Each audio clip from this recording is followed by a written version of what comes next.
Assalamualaikum warahmatullahi wabarakatuh. Innal hamdalillah nahmaduhu wa nasta'inuhu wa nastaghfiruh wa na'udzu billahi min syururi anfusina wa sayyiati a'malina. May yahdihillahu fala mudhillalah wa may yudlil fala hadiyalah.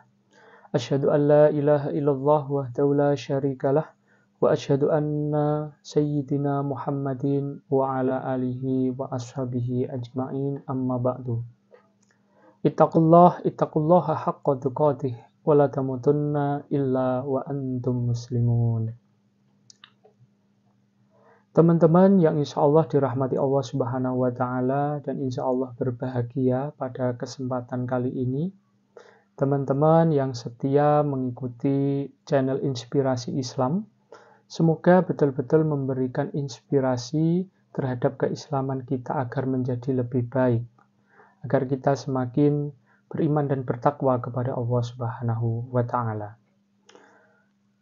Teman-teman, pada kesempatan kali ini saya akan menyampaikan ulasan mengenai pesan Rasulullah SAW kepada sahabat beliau Abu Dzar Al-Ghifari, sebagaimana yang terdapat di dalam kitab yang cukup populer, yaitu Nashaihul Ibad karya Syekh Nawawi Al-Bantani, di mana Rasulullah SAW pernah memberikan 4 pesan kepada sahabat beliau Abu Dzar Al-Ghifari.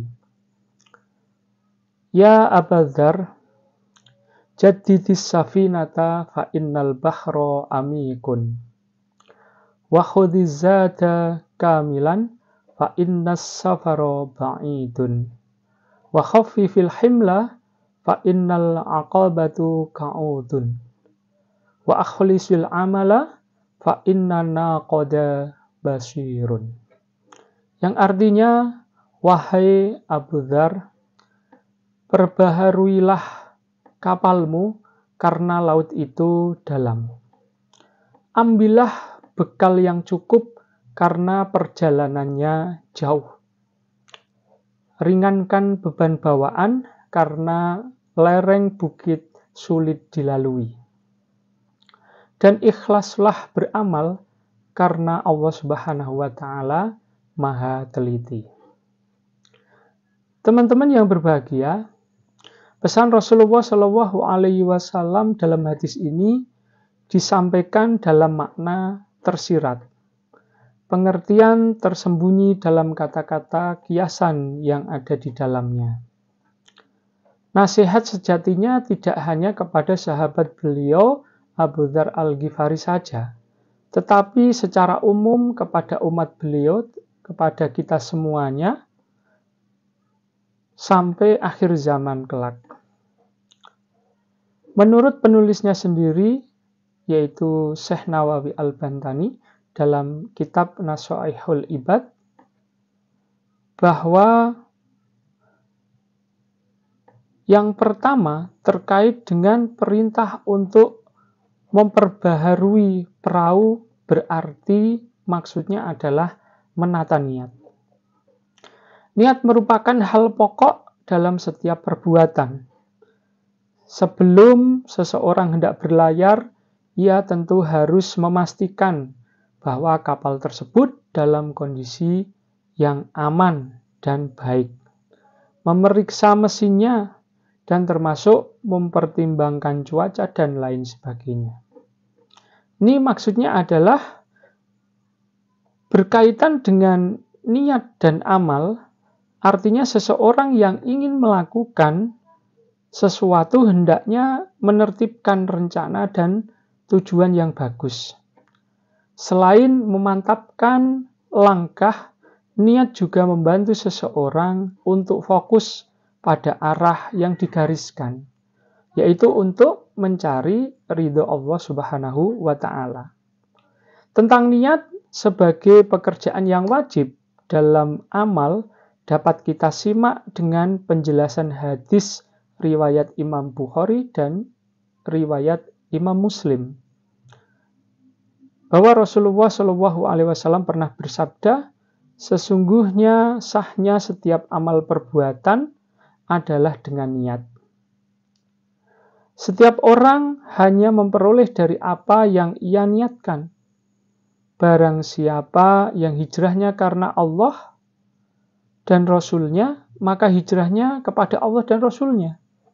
Dan barang siapa yang hijrahnya kepada dunia, maka ia akan mendapatkan. Atau kepada wanita yang hendak dinikahinya, maka hijrahnya itu kepada sesuatu yang karenanya ia berhijrah.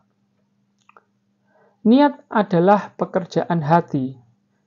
Bahkan dalam fikih menjadi bagian dari rukun kolbi atau rukun hati. Karena itu ia bersifat tersembunyi, tidak ada orang lain yang bisa menyaksikannya.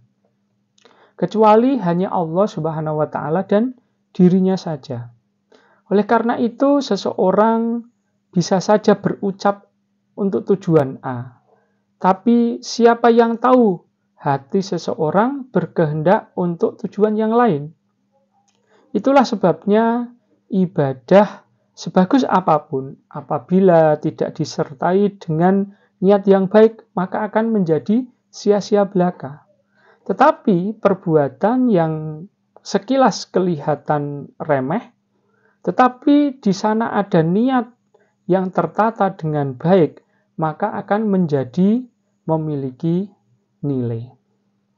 Maka dalam kitab Ta'limul Muta'allim disebutkan, kam min amalin yatasawwaru bisurati a'malid dunya wa yasiru bihusnin niyatin min a'malil akhirah.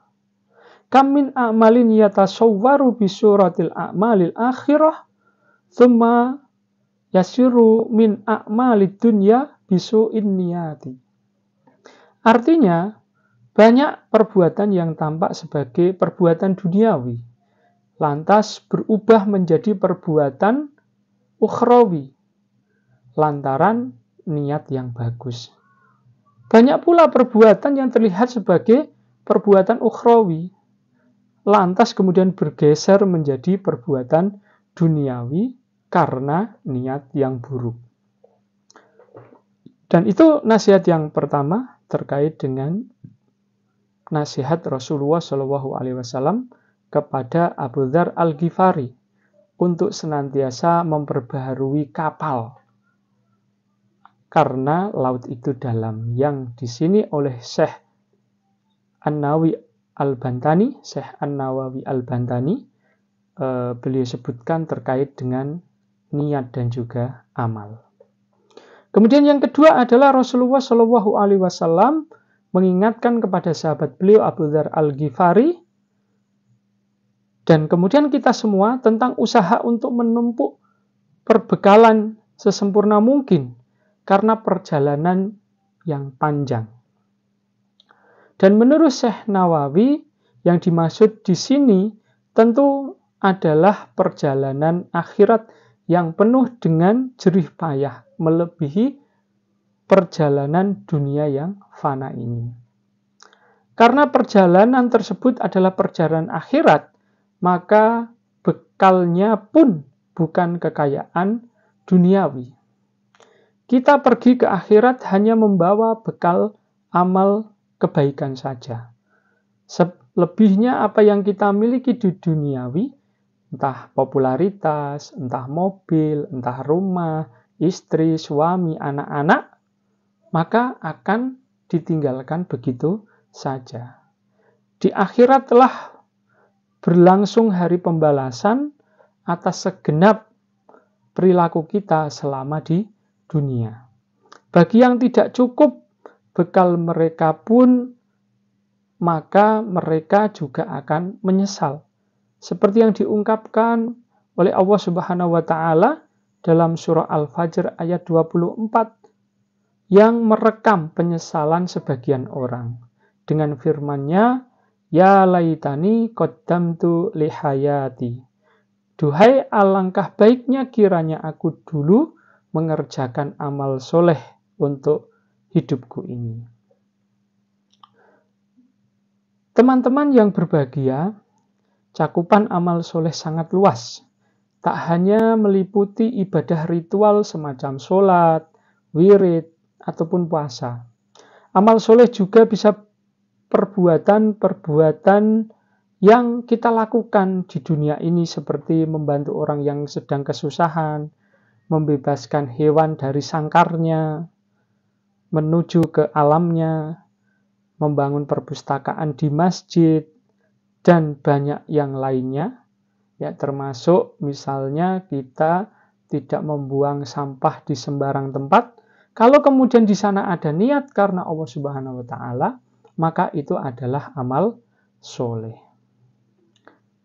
Teman-teman yang berbahagia, selanjutnya nasihat Rasulullah Shallallahu alaihi wasallam yang ketiga kepada sahabat beliau Abu Dzar Al-Ghifari termasuk kepada kita adalah perintah untuk meringankan beban bawaan karena terjal dan berlikunya lereng gunung yang akan dilintasi.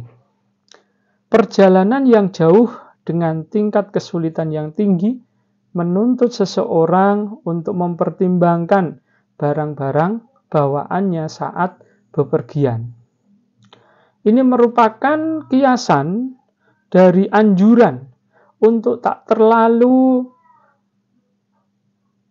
dan kemudian meninggalkan beban duniawi yang bakal menghambat perjalanan akhirat. Nabi mendorong umatnya agar tidak terlalu terpukau pada kehidupan dunia karena semakin banyak maka semakin banyak pula beban yang ditanggung. Karena negeri akhirat adalah tempat menghisap segala sesuatu yang dimiliki di dunia ini. Termasuk hal-hal yang bersangkutan dengan hak-hak manusia atau hakul adam. Ya, seperti misalnya hutang, seperti berbuat kesalahan kepada orang lain yang belum termaafkan. Dan itu bisa menjadi beban di akhirat. Maka harusnya sebagai umat yang cerdas, sebagai hamba Allah yang cerdas, kita harus memperingan beban-beban dalam perjalanan kita ke akhirat kelak. Yang berikutnya adalah nasihat yang terakhir, yang keempat, Rasulullah SAW kepada sahabat beliau Abu Dzar Al-Ghifari adalah terkait dengan amalan ikhlas, yaitu memurnikan berbuat hanya untuk tujuan mencari ridho Allah Subhanahu wa taala. Dan memang benar bahwa ketika kita belajar fikih, ikhlas memang tidak menjadi salah satu rukun yang mesti dilakukan. Tetapi ikhlas sendiri adalah ruh yang menentukan apakah amal perbuatan kita itu memiliki harga di sisi Allah Subhanahu wa taala. Karena kalau kemudian tidak murni karena Allah Subhanahu wa taala, maka kemudian akan menjadi sia-sia perbuatan yang kita lakukan. Baik, teman-teman yang berbahagia, teman-teman yang insya Allah dirahmati Allah Subhanahu wa taala, itulah 4 nasihat Rasulullah Shallallahu alaihi wasallam kepada sahabat beliau Abu Dzar Al-Ghifari, yaitu untuk memperbaharui kapal karena laut itu dalam. Kemudian untuk memperbanyak bekal karena perjalanannya jauh. Untuk meringankan beban bawaan karena lereng bukit sulit untuk dilalui. Dan yang terakhir, untuk ikhlas dalam beramal karena Allah Subhanahu wa taala Maha teliti. Dan semoga kita bisa mengambil hikmah dan bisa melaksanakan dalam kehidupan kita sesuai kekuatan kita terkait nasihat-nasihat Rasulullah Shallallahu alaihi wasallam. Yang tujuannya kita mengikuti nasihat-nasihat Rasulullah Shallallahu alaihi wasallam dalam rangka untuk mendapatkan ridho Allah Subhanahu wa taala. Terima kasih teman-teman. Semoga bermanfaat. Saya akhiri. Wassalamualaikum warahmatullahi wabarakatuh.